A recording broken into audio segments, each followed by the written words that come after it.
A ver, pensemos en esto. Cuando una empresa hace negocios más allá de sus fronteras, ¿qué reglas se aplican si algo sale mal? Hoy vamos a explorar ese mundo, el del derecho mercantil internacional, que es, básicamente, un GPS para el comercio en todo el planeta. Y este va a ser nuestro mapa de ruta. Vamos a ir punto por punto para entender cómo se mantiene el orden en este mercado mundial tan gigante y complejo. Ok, vamos a empezar por lo más básico. ¿Por qué necesitamos un sistema de reglas tan específico solo para el comercio que cruza fronteras? Aquí está el meollo del asunto, una pregunta que parece simple, pero que sin reglas claras podría ser una verdadera pesadilla legal. ¿Quién decide? ¿La ley de qué país se impone? Y es precisamente para evitar ese caos que existe el derecho mercantil internacional. No es solo un montón de leyes, sino todo un sistema de navegación que busca dar certeza a los negocios que se hacen entre países. Bien, para entender cómo funciona el sistema hay que empezar por la pieza fundamental, la persona o la entidad que comercia, o sea, el comerciante. Bueno, vamos a meternos de lleno en esto. Resulta que toda la estructura se apoya sobre dos grandes ideas, dos principios que nos dicen qué ley aplicar en cada momento. Fíjense en esta distinción porque es la clave de todo. Por un lado tenemos la ley personal. Piensen en ella como un pasaporte legal que viaja con la persona y define su capacidad para hacer negocios.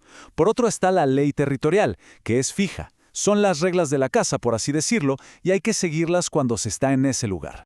Y ojo, aquí viene un detalle súper importante. Una cosa es poder ser comerciante según la ley personal y otra muy distinta es ser reconocido públicamente como tal.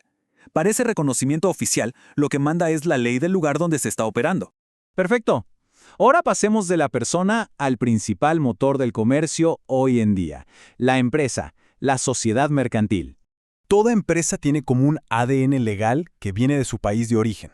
Ese ADN define cómo está hecha y cómo funciona por dentro. Y lo bueno es que, por lo general, otros países la reconocen. Pero, y este es un pero gigante, eso no significa que pueda ignorar las reglas locales. Entonces, el punto clave es este.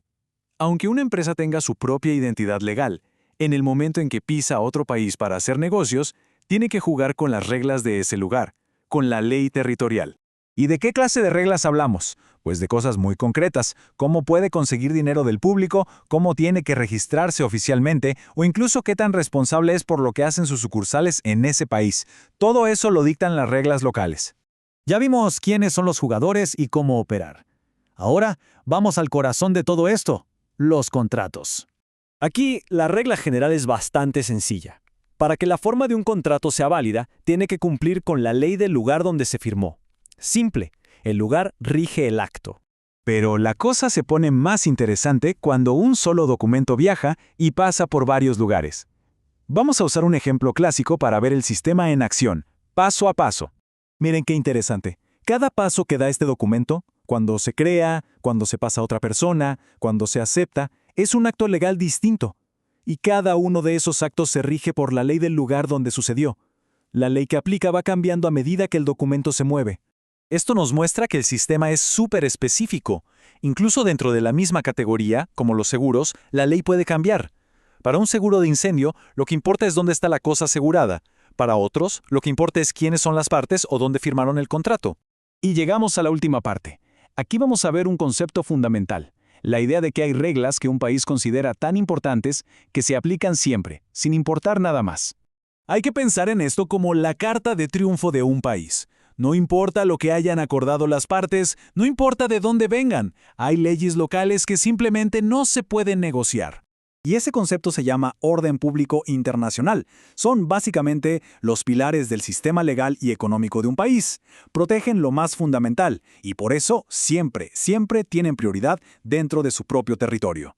¿Y de qué hablamos en la práctica? Pues de cosas como las reglas de los mercados financieros, la prohibición de negocios ilegales, el control de las tasas de interés o las leyes contra el fraude y el robo de documentos. Son reglas que protegen a todo el sistema. Entonces, resumiendo, todo este sistema que parece tan complicado, en el fondo es como un GPS, busca poner orden. Y su lógica se reduce a una pregunta esencial. ¿La regla se aplica a la persona o se aplica al lugar? Entender cuándo es ley personal y cuándo es ley territorial es la clave de todo. Y cerramos con una pregunta que nos proyecta hacia adelante. Ahora que los negocios se hacen en la nube y el dinero es digital, ¿cómo se va a adaptar este sistema que está tan basado en lugares físicos? Parece que el GPS legal del comercio global va a tener que recalcular su ruta muy pronto.